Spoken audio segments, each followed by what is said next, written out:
కోపతాపాలలో మీ ఇద్దరు ఓర్పు కలిగి ఉండుతే మేలని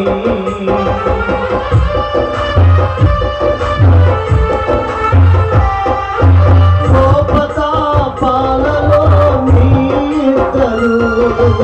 ఓర్పు కలిగి ఉండుతే మేలని బ్రతుకు దినములన్నీ ఇద్దరు